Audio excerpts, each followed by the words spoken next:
ابراہیم کی خوبصورت دعاؤں میں سے ایک دعا آیت 35 میں، ربی جعل ھذا البلد آمنا، اللہ اس شہر کو ٹینشن فری زون بنا دے، وجنوبنی، اور اجتناب کرنے والا وہ بنی، یا مجھ کو اور میرے بچوں کو، کس سے؟ ان نعبد الاصنام، کہ ہم بتوں کو پوجیں۔ کیا آج کے مسلمان کو بھی یہ دعا مانگنے کی ضرورت ہے؟ سچ بتاؤں، آج ان دعاؤں کے بغیر ہماری نسلیں نہیں بچیں گی۔ وہاں تو نقلی بت تھے نا، یہاں اصلی ہیں۔ اس دور میں تو لکڑیاں اور پتھروں کے بت پوجے جاتے تھے، آج تو اصلی انسان وہ کام کر رہے ہیں جو اللہ کی بنا ہے۔ اور یہ دعائیں یہ بھی سکھاتی ہیں کہ دین اور دنیا دونوں مانگی، لیکن پرائرٹی دین کو دی۔ اور یہ بھی پتہ چلتا ہے کہ اللہ کے گھروں کو بات کرنے کے لیے کسی حد تک تو اپنے گھروں کو پیچھے ڈالنا پڑتا ہے۔ اور یہاں یہ بھی پتہ چلتا ہے کہ ایک نئی نسل صحراؤں میں پروان چڑھائی تاکہ فطرت پہ پلے اور ابراہیم کی دعاؤں کو قبول کروانے میں مددگار ہو۔ آپ، میں اس مشکل جملے سے کیا سمجھے؟ آپ نے بچوں کے زیادہ لاڈ مت دیکھے، عیش خوش کر دیا۔ علامہ اقبال نے کہا تھا، رلاتی ہے مجھ کو جوانوں کی تناسانی۔ کیا آج ہمارے بچے تناسانی ہو گئے؟ بوڑھا باپ آج بھی زیادہ کام کرتا ہے، اور اگر گھر میں دادا ہے نا تو وہ گھر کا سب سے ایکٹیو پرسن۔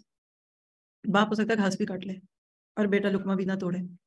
اگر آپ بھی چاہتے ہیں نا کہ آپ کی اس نسل سے رضی اللہ عنہم ورضوان والے بچے نکلے، تو بالکل رف اینڈ ٹف پالیے مجاہدانہ زندگی۔ بنی اسماعیل خشک اور غیر آباد بیابان میں بسائے گئے، یہ اللہ کا پروگرام تھا۔ ایسے لوگ فطرت کی پکار پہ توحید کے نغمے کو اپنے دل کے اندر محسوس کرتے ہیں۔ جتنے بچے نعمتوں میں پلتے ہیں اتنے بگڑتے ہیں، الا ماشاء اللہ۔ دوبارہ شرک کب آیا؟ جب وہاں پھیلانے لگے۔ آج کیا ہے؟ بگڑے ہوئے لوگ ہیں۔ تو آپ اور میں ذرا سا اس سارے سے اپنے عمل کے نقطے لے کر اپنے لیے دعا کرے کہ اللہ ہم سے بھی ایک نسل تیار کروا۔ آپ کو میرا کام اس وقت پتا کیا ہے؟ نسل سازی۔ بچے پیدا کوئی بھی کرے، آپ نے میں نے ان بچوں کی تربیت کرنی ہے، ان کو اللہ سے جوڑنا ہے۔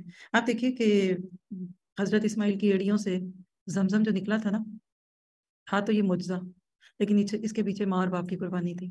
آج جو ماں باپ اپنے بچوں کے ذرا سے روزی پانی کو کم کریں گے نا، اللہ ان کو زمزم کے معجزے دے گا۔ کر کے دیکھیے، غیر معمولی نعمتیں ملتی ہیں نا تو انسان کے اندر شکر کا غیر معمولی جذبہ ابھرتا ہے۔ یہ وہ حکمت تھی ابراہیم کی اس دعا میں کہ صحرا میں ان کو پھلوں کی روزی دے۔